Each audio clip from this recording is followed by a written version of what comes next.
chaque planète a un régent qui gère cette planète. Oui, bien évidemment, Nathan. Pour revenir à ce que le frère docteur Abel a dit, ça revient à ce que je répète souvent ici, parlant des dimensions. Alors, il y a bien évidemment d'autres entités, dont des êtres certainement invisibles, à nos yeux nus, pour l'homme qui n'est pas initié, qui peuvent s'appeler comme il a donné des noms et qui peut-être dans la cosmogonie africaine peut-être auraient d'autres noms comme entité et non les mêmes noms comme il a donné et comme disait le frère c'est bien évidemment kabbalistique parce que j'ai fait un peu de kabbale. Avec la kabbale aussi. J'ai fait un peu de kabbale, oui. Et donc, clairement, parlant de ce côté, parlant de mon expérience et ma pratique et ce que je connais et ce que je sais, c'est que, bien évidemment, l'homme est multidimensionnel.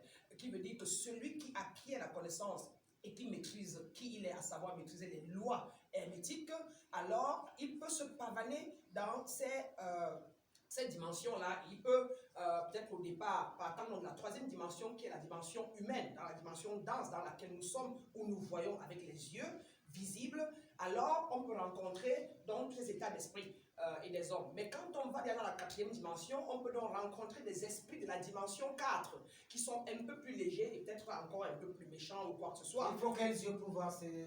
Bien évidemment, il faut les développer. Chacun de nous a en lui les yeux de l'esprit, c'est-à-dire que ton troisième œil, si tu l'ouvres et dépendamment de ta légèreté, de ta purification mentale et physique, si tu es légère et que tu es assez stable émotionnellement, tu peux continuer donc t'élever et entrer dans les sphères les plus hautes où, comme ils disent tous ici, tu peux donc rencontrer le divin qui est encore toi. Ça veut dire que tu as juste fait beaucoup de dépoussiérage sur ton corps physique, ton corps mental et t'es stabilisé émotionnellement au point où, comme un oignon, le milieu, l'étincelle a pu jaillir de là et à ce moment-là, tu résides dans les sphères hautes, bien que dans la chair, ce que dont le frère Jésus a vécu, Bouddha. Est-ce que notre monde a un régent? Et si notre monde a un régent, c'est celui qui a acquis la connaissance et qui maîtrise la connaissance. Celui-là, ils sont nombreux.